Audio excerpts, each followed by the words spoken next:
Oleh sebab itu, bagi saya tidak ada kata berhenti untuk tetap berjuang untuk kepentingan agama, bangsa, dan negara. Dan beberapa hal-hal yang kita perjuangkan berdasarkan aspirasi masyarakat. Antara lain, bagaimana honorer K2 ini diangkat menjadi pegawai. Dia juga memperjuangkan agar kemudahan masyarakat dalam rangka mendapatkan sertifikat tanah itu juga sudah dilaksanakan dengan proses yang cepat dan transparan. Salam aspirasi rakyat. Beliau pernah menjabat sebagai Bupati Kabupaten Bantaeng selama 2 periode. Dan pada tahun 2014, beliau terpilih sebagai anggota DPR RI yang bertugas di Komisi 2 membidangi pemerintahan dalam negeri, otonomi daerah, dan kepemiluan. Dan momentum politik 2019 kali ini, beliau akan tetap maju mencalonkan diri sebagai calon anggota legislatif untuk mengawal aspirasi rakyat. Bersama saya Wana Cimbal dalam program 100 Caleg Bicara.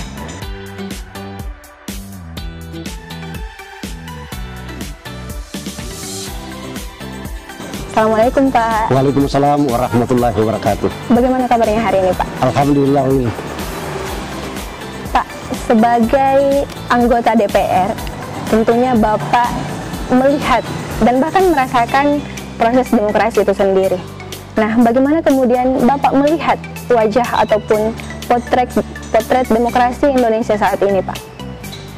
Sejak kita merdeka tahun 45 sampai dengan sekarang, negara kita yang tercinta ini telah beberapa kali mengalami proses perubahan demokrasi.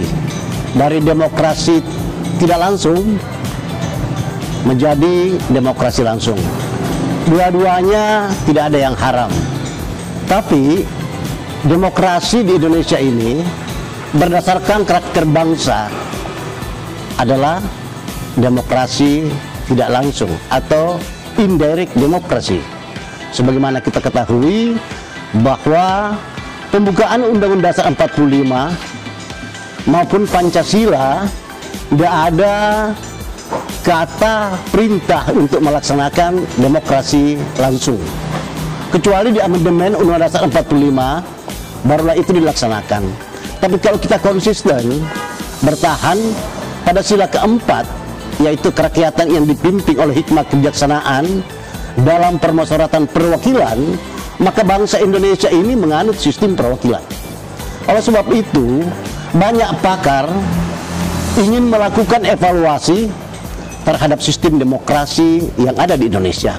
Bahkan saya salah satu anggota Badan Pengkajian MPR, Majelis Permusyawaratan Rakyat. Salah satu tugasnya adalah mengkaji perundang-undangan di Indonesia, termasuk sistem demokrasi yang kita laksanakan.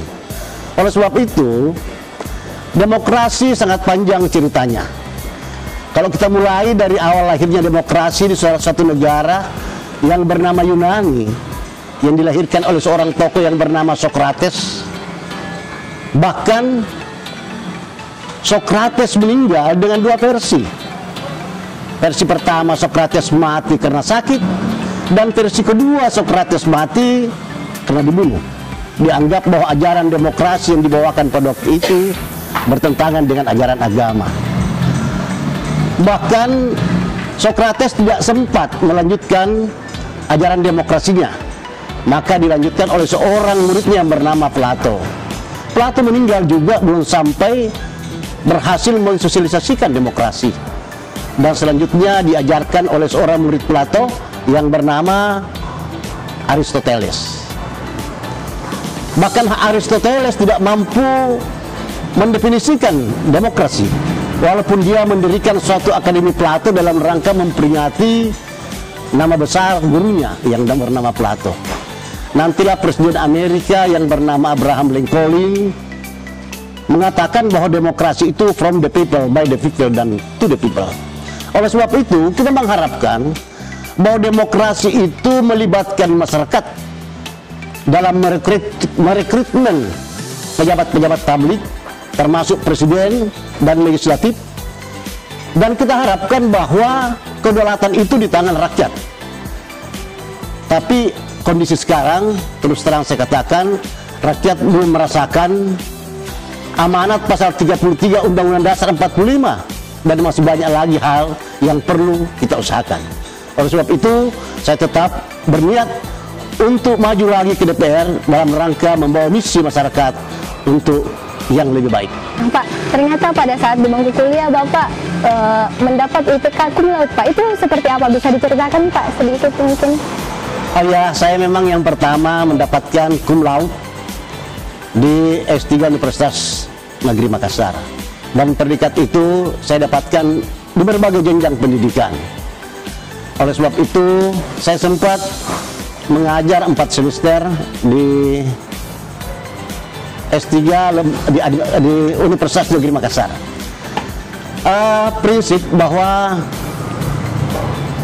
tidak ada kata berhenti untuk belajar, karena saya sangat dalami betul dan sangat pahami bahwa yang dapat mengangkat derajat seseorang itu hanya dua, ilmu dan iman.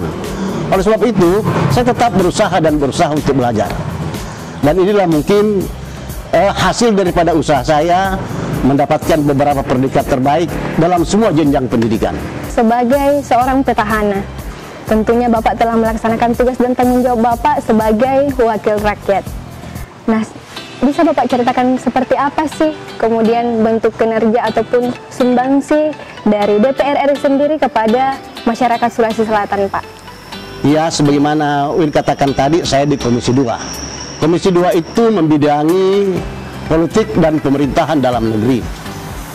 Tugasnya antara lain fungsi legislasi, budgeting, dan kontrol. Dan kontrol yang dimiliki oleh DPR itu adalah policy control, kontrol kebijakan. Jadi apa saja kebijakan-kebijakan yang disepakati antara DPR dengan pemerintah, itulah yang harus DPR kontrol. Dan beberapa hal-hal yang kita perjuangkan berdasarkan aspirasi masyarakat. Antara lain, bagaimana honorer K2 ini diangkat menjadi pegawai. Diberikan ruang agar orang yang sudah mengabdi bertahun-tahun untuk kepentingan bangsa dan negara ini diberikan haknya untuk diangkat menjadi pegawai. Dan itu telah dilaksanakan oleh pemerintah walaupun belum maksimal. Antara lain, K2 diberikan ruang, honorer diberikan ruang untuk ikut ujian. Dan sekarang sudah ada peraturan pemerintah yang memberikan ruang bagi honorer yang tidak lulus ujian, ada namanya P3K, pegawai pemerintah dengan perjanjian kerja, yang insya Allah pada bulan Januari ini akan dibuka. Dan kami akan tetap mendesak pemerintah, khususnya Menpan, BKN, agar kesepakatan antara pemerintah dan DPR itu segera direalisasikan.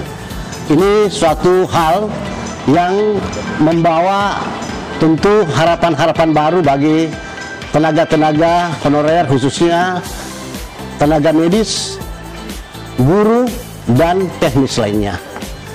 Yang kedua, kami juga memperjuangkan agar kemudahan masyarakat dalam rangka mendapatkan sertifikat tanah itu juga sudah dilaksanakan dengan proses yang cepat dan transparan, karena memang kita harapkan bahwa pemerintahan kita bangun berdasarkan good governance. Indikatornya adalah transparansi, partisipasi, dan akuntabel. Dan ini sudah dilaksanakan di beberapa sektor, tapi sekali lagi saya katakan belum optimal. Di sisi lain juga kami melakukan pengawasan dan menyetujui beberapa regulasi yang terkait dengan pemilihan umum. Kita harapkan bahwa pemilihan umum yang pertama di Indonesia tahun 2019 ini adalah pemilihan yang betul-betul demokratis, karena baru pertama yang dilakukan secara serentak antara pemilihan legislatif diantaranya DPR, DPD, dan Presiden. Oleh sebab itu kita mengharapkan agar proses demokrasi ini berjalan dengan baik, karena kita tentu pahami bersama bahwa proses demokrasi yang baik akan melahirkan pemimpin yang baik. Tapi kalau demokrasinya kurang bagus, yakinlah bahwa tidak akan mungkin menghasilkan pemimpin yang baik. Pemimpin yang baik akan tentu bekerja bagaimana bisa mensejahterakan rakyat. Sebab kita ketahui bahwa proses kenegaraan ini goalnya hanya satu, bagaimana kita mensejahterakan rakyat. Dan kesejahteraan rakyat itu harus berbanding lurus dengan penegakan hukum. Sejak kuliah, Bapak mulai akrab dengan dunia politik. Nah, kemudian ini merupakan proses yang cukup panjang, Pak. Akhirnya bisa menjadi seorang anggota DPR, mengawal aspirasi rakyat sampai hari ini. Nah, kemudian Bapak memutuskan untuk kembali terjun ke dunia politik dengan mencalonkan diri sebagai calon anggota legislatif. Itu apa sih sebenarnya alasannya, Pak, untuk memutuskan maju kembali? Ya, kita sepakat bersama bahwa politik itu science and arts. Oleh sebab itu, kalau dia sains, bagaimana kita mempelajari dan melakukan dalam rangka masuk ke lingkaran ketatanegaraan untuk mempengaruhi kebijakan-kebijakan publik yang diputuskan demi untuk kepentingan rakyat. Oleh sebab itu, bagi saya tidak ada kata berhenti untuk tetap berjuang untuk kepentingan agama, bangsa, dan negara. Dan di DPR itu banyak hal-hal yang perlu kita tarik dalam rangka memberikan harapan bagi masyarakat. Bagaimana kita berjuang untuk kepentingan petani, bagaimana kita berjuang untuk menegakkan aturan, dan bagaimana kita berjuang membela kepentingan rakyat di lembaga yang terhormat itu. Oleh sebab itu, mungkin saya satu-satunya anggota DPR yang tidak pernah bergeser dari satu komisi ke komisi yang lain. Karena kita ketahui bersama bahwa di DPR itu ada 11 komisi. Saya tetap di komisi 2. Walaupun orang mengatakan bahwa komisi 2 itu komisi air mata, yang lain itu mata air. Tapi saya happy di situ, karena di situ saya bisa berjuang murni untuk kepentingan rakyat. Oleh sebab itu sekali lagi saya katakan, tidak ada kata berhenti bagi orang yang ingin berjuang untuk kepentingan agama, bangsa, dan negara. Sebelum menjadi anggota DPR, Bapak pernah menjabat sebagai bupati. Nah, apa sih perbedaan dari kedua jabatan tersebut, Pak? Ya, memang kalau kita lihat antara eksekutif dan legislatif, menurut pengalaman saya bahwa kewenangan yang ada di eksekutif itu tidak ada di legislatif. Tapi kewenangan yang ada di legislatif ada di eksekutif. Katakanlah misalnya, eksekutif bisa mengangkat menteri, DPR tidak bisa mengangkat menteri walaupun sama-sama pemerintah. Tapi ada hal yang sangat menarik di DPR dalam rangka melaksanakan fungsinya, fungsi legislasi, budgeting, dan kontrol. Betul-betul kita sangat mempunyai ruang yang besar dalam rangka memperjuangkan rakyat. Oleh sebab itu saya tetap ada di Komisi 2, karena Komisi 2 ini banyak orang yang mengatakan bahwa Komisi 2 ini adalah komisi air mata.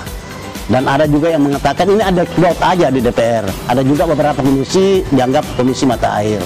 Tapi di Komisi 2 itu ada kenikmatan bagi saya, dan mungkin saya yang anggota DPR yang tidak pindah-pindah dari satu komisi dan komisi lain sehingga saya diangkat. Karena ada kenikmatan yang saya rasakan di Komisi 2, ada ruang yang besar untuk memperjuangkan rakyat. Bagaimana rakyat mendapatkan alas hak untuk tanahnya, bagaimana rakyat yang sudah lama mengabdi kepada pemerintah, khususnya tenaga-tenaga honorer, dapat saya perjuangkan menjadi pegawai negeri, bahkan mendapat ruang dalam rangka mendapatkan suatu kebijakan pemerintah yang dikeluarkan melalui PP, yaitu P3K, pegawai pemerintah dengan perjanjian kontrak. Ini haknya sama dengan ASN, cuma memang bedanya setiap tahun dia harus menandatangani kontrak kerja antara pemerintah dan pegawai yang bersangkutan. Tapi semua hak-hak mendapatkan jabatan struktural dan fungsional semua didapatkan. Oleh sebab itu saya juga menghimbau melalui forum ini bahwa saudara-saudara yang akan ikut tes P3K, tidak usah ragu, hak Anda sama dengan hak ASN. Selama kurang lebih 5 tahun Bapak telah menjabat sebagai anggota DPR, kemudian kembali ingin maju, Pak. Nah, tentunya akan ada persoalan-persoalan baru yang dikeluhkan oleh masyarakat, khususnya di dapil Bapak. Itu seperti apa sih, Pak? Memang kalau saya berkunjung di dapil terlalu banyak hal yang sangat kompleks disampaikan oleh masyarakat terkait dengan kondisi kehidupan mereka. Ada hal yang sangat menarik bagi saya, khususnya terkait dengan kenaikan listrik. Bahkan dia katakan, Pak Asikin, dulu 450, sekarang saya harus bayar 900 per bulan. Sementara di sisi lain, kenaikan gaji sebagai buruh, produksi pertanian tidak meningkat. Bahkan di sisi lain, supir angkot juga mengeluh, Pak, ini tiba-tiba saja naik BBM. Memang ada premium disiapkan dengan harga yang tidak naik, tapi stoknya di beberapa tempat SPBU itu sangat terbatas. Sehingga tolong Pak, bagaimana permasalahan-permasalahan ini bisa diatasi. Di sisi lain juga ada, setiap saya ke dapil forum honorer itu berkumpul menyampaikan aspirasinya. Tapi saya selalu katakan bahwa insya Allah bagi honorer itu akan terselesaikan, walaupun tidak secara drastis. Kami mengusulkan ke pemerintah bahwa terkait dengan honorer itu, kalau memang keuangan negara tidak mampu membayar gaji, kita lakukan dengan pedoman zero growth, nol pertumbuhan. Kalau 1.000 atau 1 juta pensiun, maka kita angkat juga 1 juta, sehingga tidak membebani APBN. Dan ini mungkin yang dilaksanakan oleh pemerintah. Terus terang saya katakan bahwa saya anggota Komisi 2 yang pertama mengusulkan metode zero growth, nol pertumbuhan. Di sisi lain juga ada beberapa aparat yang mengusulkan dana kelurahan, karena terjadi ketimpangan antara desa dan kelurahan. Di desa banyak tinggi anggarannya, sementara di kelurahan tidak mempunyai anggaran. Di sisi lain, kompleksitas permasalahan yang dihadapi oleh lurah jauh lebih tinggi dibandingkan dengan desa. Oleh sebab itu, kami dari Komisi 2, saya lagi 3 kali berturut-turut mengusulkan itu, karena basic saya dari ilmu pemerintahan. Saya mantan birokrasi, sehingga saya tahu apa yang dihadapi oleh aparat-aparat yang ada di bawah. Dan ini sudah direalisasikan 3,5 triliun untuk 2019. Dan terkait dengan listrik, itu bukan komisi saya, tapi saya akan koordinasikan dengan komisi yang terkait agar hal ini bisa ditangani. Juga keluhan petani, masa Pak ada impor beras, sementara kita masih sementara panen. Ini juga satu permasalahan.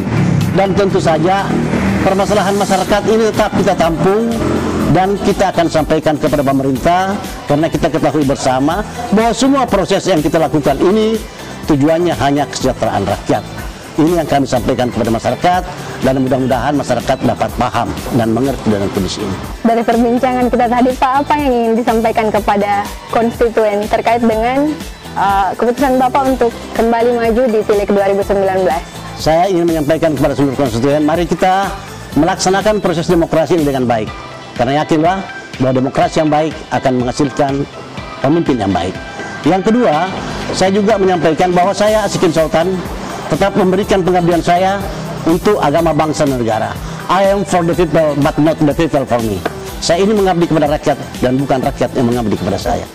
Saya harapkan kepada seluruh masyarakat Sulawesi Selatan, khususnya konstituen saya mengingatkan bahwa saya Asikin Sultan, anggota DPR RI, fraksi Partai Gerindra, Dapil 1 Sulawesi Selatan, yang meliputi Kota Makassar, Kabupaten Goa, Takalar, Jeneponto, Bantaeng, dan Selayar.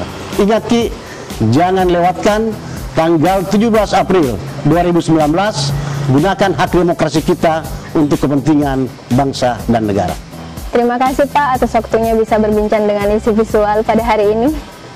Saya juga atas nama pribadi menyampaikan terima kasih dan penghargaan yang setinggi-tingginya kepada isi visual, adalah suatu media pendidikan, media hiburan, dan media politik di tanah air kita. Sukses selalu untuk AC Visual Media. Demikian perbincangan saya dengan Bapak Asikin Sultan. Salam aspirasi rakyat.